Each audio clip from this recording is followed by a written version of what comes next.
Good morning, CAA Hoops fans. A couple hours from tip-off here on quarterfinal Saturday. I'm Bobby Broyles, joined with Mike Litos from CAAHoops.com. And Mike, we had a very interesting first day. What did you come away with the first day? What team or performance impressed you the most? Well, I'll tell you what, without question, Bobby, Georgia State and Eric Buckner, just a dominating, devastating performance against Hofstra. Buckner did miss a shot from the field, 21 points, 11 rebounds. He only played 23 minutes, and that's something that Ron Hunter mentioned in the postgame. He's glad none of his starters had to play 30 minutes, and certainly they're loaded for bear against George Mason. Patriots are going to have their hands full today. A lot of points the Panthers put up last night in the nightcap, and beginning at noon today, we have Drexel taking on UNC Wilmington. UNCW with the big win over JMU yesterday. Yeah, freshmen Ced Williams and Shane Rybold were able to play really well inside, but Bobby, they're stepping up in weight class now. It's one thing to take on James Madison in the paint. It's quite another thing to take on Daryl McCoy, Darte Ruffin, Sammy Givens, and that Drexel interior. What Wilmington's going to need, what they didn't get because they didn't need, is a couple threes from Adam Smith, a couple threes from Tanner Milson to get the outside game to complement the inside game. And Drexel, they're just going to have to come out and play with a fire, no pun intended. Aquil Younger, he was a spot player, 5 minutes here or there while guards got rest.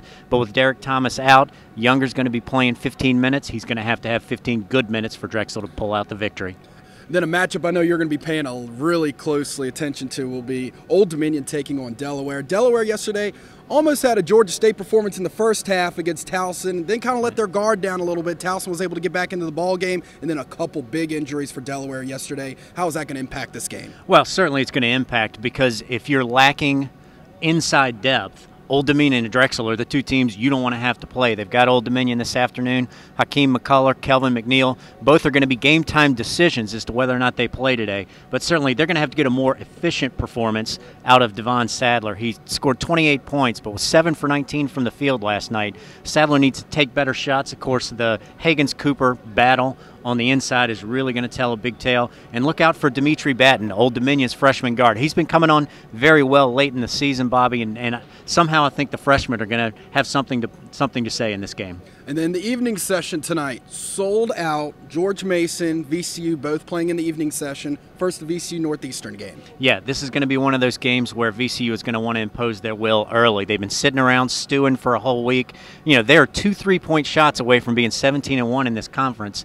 If Troy Daniels makes a shot against Georgia State and Sherrod Wright's jumper doesn't go in at the buzzer, this is a very good VCU team coming in here. The place is going to be full of black and gold. But Northeastern played VCU to a 1-point game earlier this season.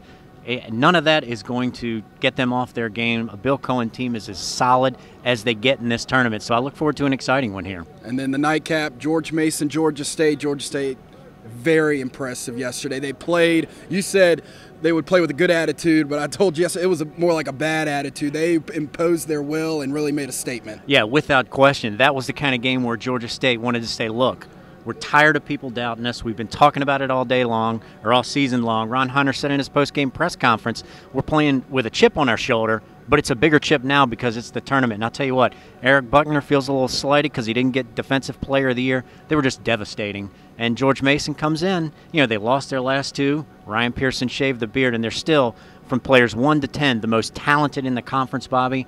And they're going to have that depth, so they're not going to be tired. That is just going to be a Donnybrook. And I'm glad it's the last game of the evening, so we got a lot to look forward to.